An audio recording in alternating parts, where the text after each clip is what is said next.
श्री स्वामी समर्थ। भक्त अंतरी जे जे इच्छिती ते ते यतिराज पुरविती।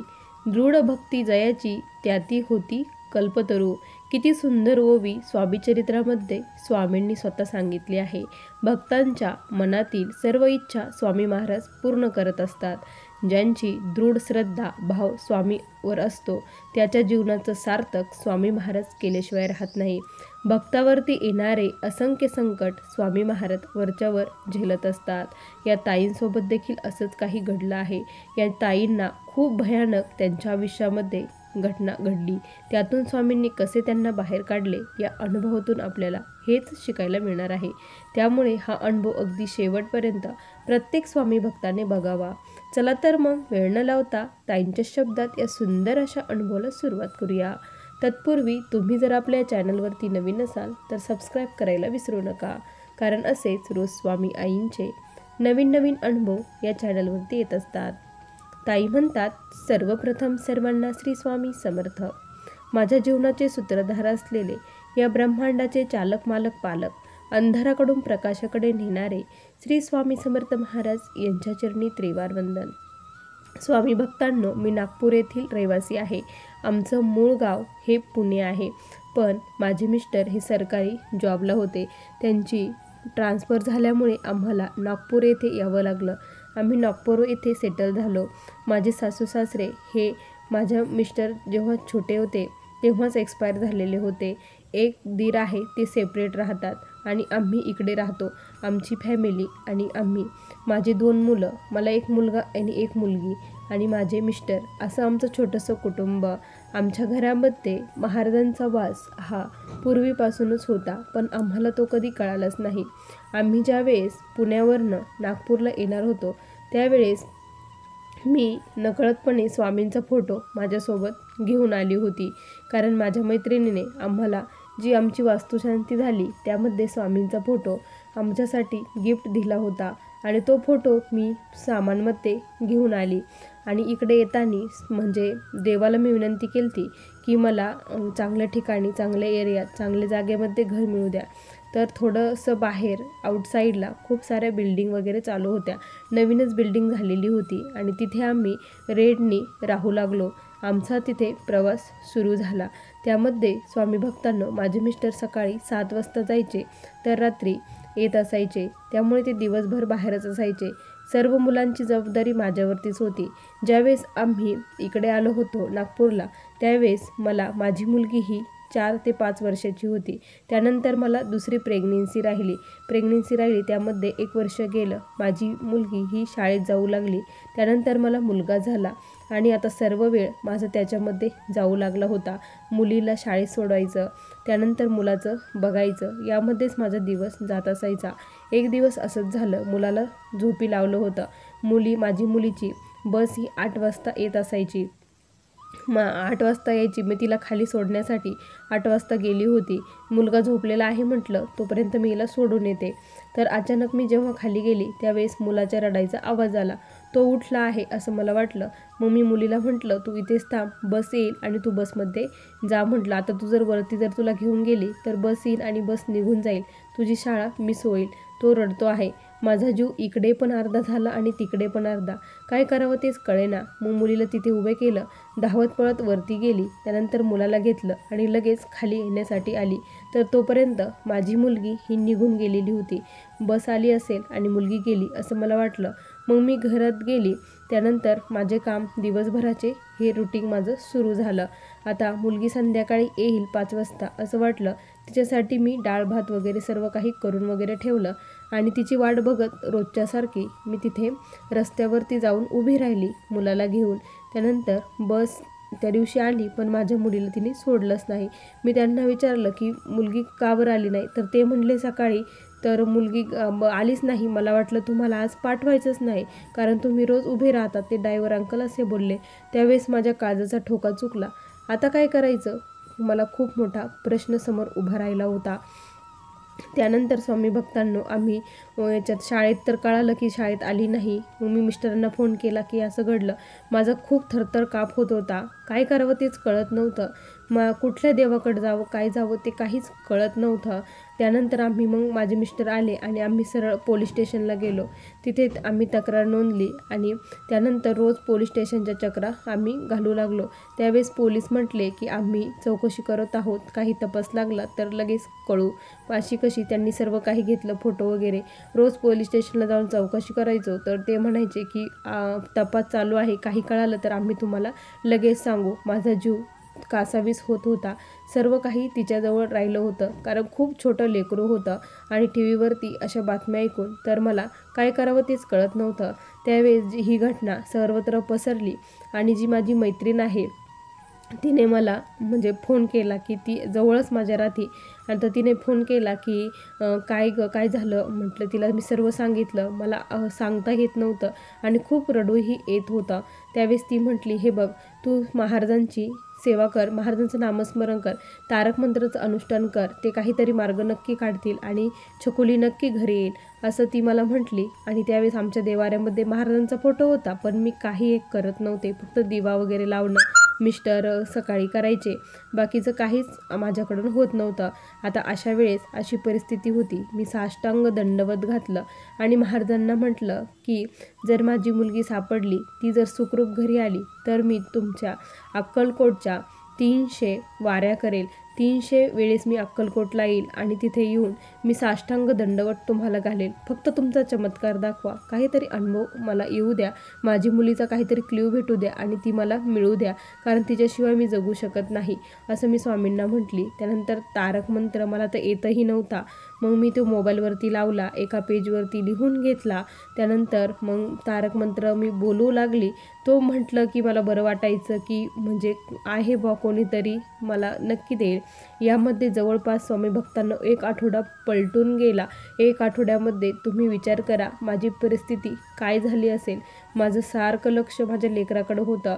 रात्रीची झोप नव्हती. सारखा महाराजांचा धावा चालू होता. मी माझ्या मुलाकडे देखील बघत नव्हते. मिस्टरांना वाटलं की जर अशीच परिस्थिती राहिली तर ही वेडी होईल. अक्षरशः इतकी वेळ माझ्यावरती आली होती. त्यांनी मला फार समजून सांगण्याचा प्रयत्न केला, पण एक आईचं काळीज होतं, ते कसं समजणार. महाराजांपुढे जाऊन मी खूप रडायची, सारखी रडायची. रात्रीही माझी मुलगी मला दिसायची. डोळ्याला डोळा लागतच नव्हता.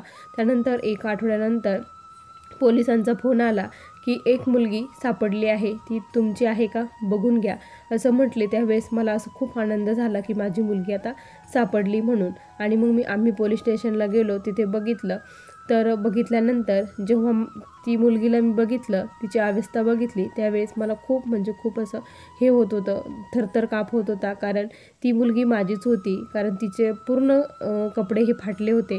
त्यानंतर तिचा जे चेहरा होता तोही असा सुजल्यासारखा झाला होता. कुणीतरी तिला प्रचंड मारल्यासारखं असं वाटत होतं.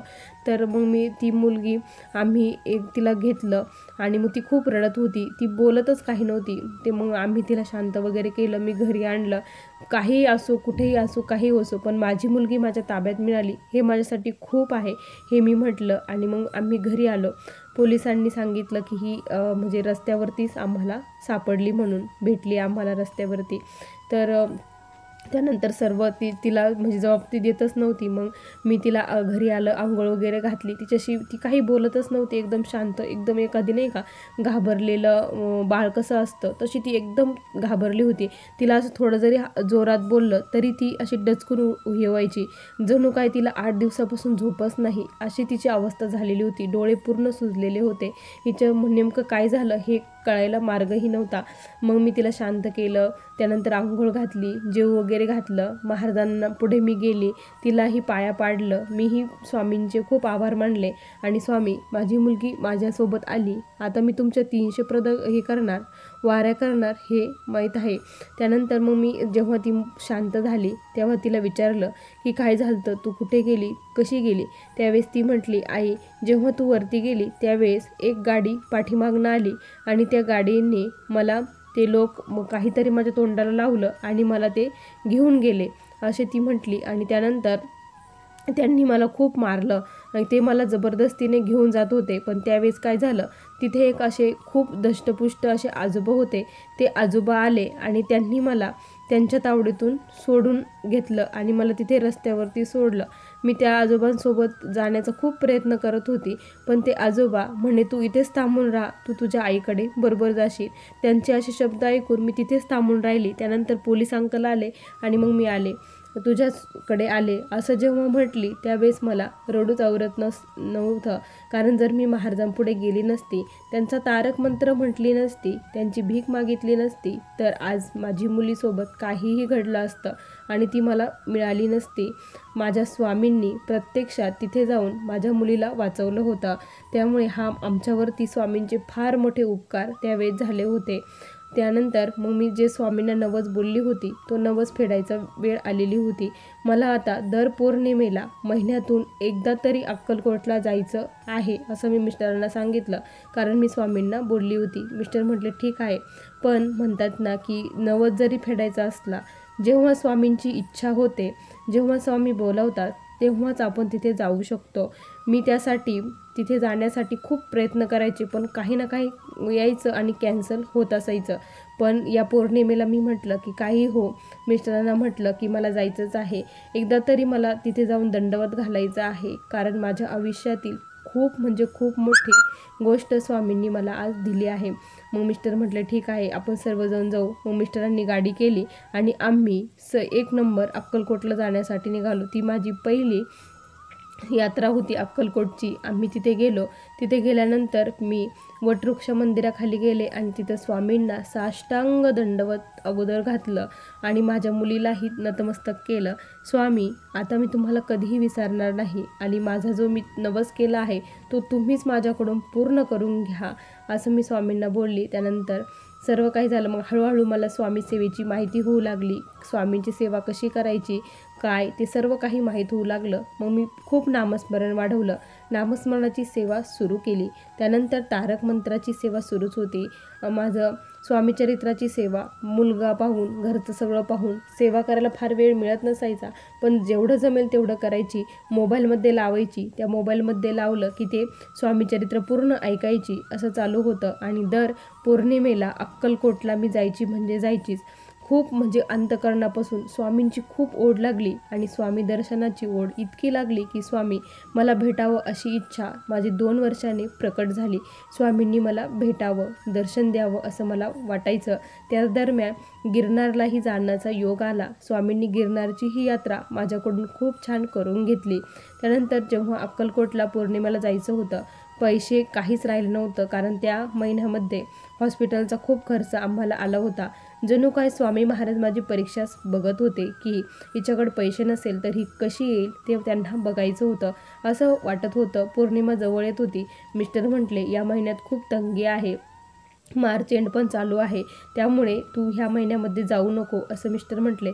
पण मी काय केलं, महाराजांपुढे गेले, स्वामी मला यायचं आहे, माझी वारी खंड करू नका, माझं हे करायचं आहे. त्यावेळेस जवळपास माझी 150 हे झालं होतं, वाऱ्या झाल्या होत्या आणि आता ही 151वी वारी होती. आणि त्यावेळेस मग मी काय केलं, स्वामींपुढे जाऊन रडली, स्वामींचा अभिषेक वगैरे केला आणि स्वामी मला यायचं आहे, पण कसं येऊ, पैशाची खूप अडचण आहे, मला काहीतरी मार्ग दाखवा असं मी म्हणत होते. त्याच वेळेस तारक मंत्र 11 वेळेस बोलली. डोळ्यातून पाणी थांबत नव्हतं. महाराजांच्या दर्शनाची ओढ लागली होती. त्यावेळेस काय झालं स्वामी भक्तांनो, अचानक मला माझ्यासमोर म्हणजे जेव्हा डोळे बंद होते, त्यावेळेस मला कपाटामधले माझी अंगठी दिसू लागली आणि मग मला कळालं की स्वामींनी मला मार्ग दाखवला. स्वामी म्हणत आहे, तुझ्याकडं आहे ना, तर तू अंगठी, स्वामींना बघायचं होतं की मी मोडते की नाही, अंगठी मोडून मी येते की नाही, हे स्वामींना बघायचं होतं. मी लगेच गेली सोनाराकडे, अंगठी मोडली, पैसे घेतले आणि मिस्टरांना म्हटलं, माझ्याकडे पैसे आहे, माझं खरं सोनं हे माझे स्वामी आहे, मला काय करायचं या सोन्याचं, माझे स्वामींकडे जायचं आहे, याच्यासाठी मी काहीही करू शकते. मी अंगठी मोडली, पैसे घेतले आणि अक्कलकोटला गेली. त्या दिवशी मला खूप आनंद झाला की स्वामी स्वतः घेऊन गेले. परीक्षाही बघितली आणि ते स्वतःही घेऊन गेले. आम्ही अक्कलकोटचं दर्शन वगैरे घेतलं. स्वामींना म्हटलं की तुम्हाला सर्व काही माहीत आहात, करता करविता तुम्हीच आहात, त्यामुळे तुम्हाला काहीही सांगण्याची गरज नाही, तुम्हीच माझ्याकडून हे करून घेतलं. आणि त्या दिवशी जे माझ्यासोबत घडलं ते ऐकून प्रत्येकाच्या अंगावरती शहारे उभे राहतील. कारण ज्यावेळेस मी रिटर्न येत होती त्यावेळेस बसमध्ये, ज्या बसमध्ये आम्ही येत होतो ती बस अचानक फेल झाली. रात्रीचा खूप काळोखाचा अंधार होता. रात्रीचे 12 वाजले होते. त्यावेळेस आता कुठे जायचं? ड्रायव्हर म्हटले की सर्वजण बसमध्येच बसून राहा, बस पुढे जाऊ शकत नाही, कारण याच्यापुढे आपल्याला जाणं शक्य नाही. दुसरी जर एखादी बस मागून आली तर आम्ही तुम्हाला त्याच्यामध्ये बसून देऊ, असं त्यांनी सांगितलं. तोपर्यंत बसून राहा. खूप भीती वाटत होती, कारण सर्वत्र काळोख होता. रात्रीचे झाडातून किडे ओरडतात, ते किडे ओरडत होते. आणि महाराजांचं मग सर्वांनी नामस्मरण चालू केलं. आता काही सेवेकरी होते, काही नव्हते. आम्ही 2-3 जण होतो की महाराजांचे सेवेकरी होतो, आणि ते अक्कलकोटवरूनच येत होते, पण बाकीचे दुसरे प्रवासी होते, त्यामुळे ते काही करत नव्हते. पण आम्ही 2-3 जण महाराजांचा नामस्मरण जप करत होतो की स्वामी इथून आम्हाला बाहेर काढा, असं म्हणत होतो. त्यानंतर बसचे सर्व दरवाजे वगैरे बंद केले, आणि मग त्या ड्रायव्हर यांनी काय केलं की मागच्या बसला फोन केला की येणार, पण त्यावेळेस ती बस पण येणार नव्हती. त्यावेळी ड्रायव्हर म्हटले की रात्र इथेच काढावी लागेल, कारण बस पण येणार नाही. सकाळी जे होईल ते सकाळीच होईल. मला तर खूप भीती वाटत होती, आणि महाराजांचं नामस्मरण चालूच होतं. तेवढ्यात काय झालं स्वामी भक्तांनो, अचानक मागून एक मोठी जी ट्रॅव्हल्स असते ना, ती ट्रॅव्हल्स गाडी आली, आणि ती पूर्णपणे ती गाडी मोकळी होती. त्या गाडीत कोणीच नव्हतं, मोकळी होती. जणू काय महाराजांनीच ती गाडी आमच्यासाठी पाठवली असं वाटत होतं. आमची बस थांबलेली बघून मग त्यांनी हे केलं की काय झालं विचारलं. ते थांबले, विचारपूस केली, आणि मग ते म्हटले की असं असं झालं. तर ते म्हटले बस मोकळीच आहे, आम्ही यांना सोडतो, असं ते म्हटले. आणि मग आम्ही जेवढे प्रवासी होतो ते सर्व त्यामध्ये बसलो, आणि आम्ही पैसेही देण्यासाठी त्यांना तयार झालो. आम्ही पैसे देऊ, पण आम्हाला इथून घेऊन चला, असं म्हटलो. आणि मग ज्यांची इच्छा होती, ज्यांना जायचं होतं, ते सर्वजण उतरले आणि त्या ट्रॅव्हल्समध्ये बसले, आणि आम्ही तिथून निघालो. महाराजांनीच आम्हाला तिथून काढलं. त्यानंतर स्वामी भक्तांनो, आम्ही सुखरूपपणे स्वामींच्या कृपेने घरी पोचलो. ही फक्त स्वामींची कृपा होती. तो योगायोग वगैरे काही एक नव्हता. तुम्हीच विचार करा, अशी कुठली बस येऊ शकते का? ती बस आली, ती स्वामींनीच पाठवली. साक्षात स्वामीच त्यामध्ये आले, आणि आम्हाला त्या संकटातून बाहेर काढलं, आणि आम्ही सुखरूपपणे घरी पोचलो. स्वामी भक्तांनो, फक्त अंतःकरणापासून महाराजांना जर विनवणी केली तर महाराज नक्की संकटाला धावून येतात. आज माझ्या आयुष्यात जे काही चांगलं वाईट आहे ते स्वामींच्या कृपेने आहे. आज मी जी काही आनंदी आहे ती स्वामींच्या कृपेने आहे. स्वामींच्या चरणी एकच प्रार्थना आहे की या तोंडातून तुमच्या नामस्मरण कंटिन्यू माझ्याकडून करून घ्या.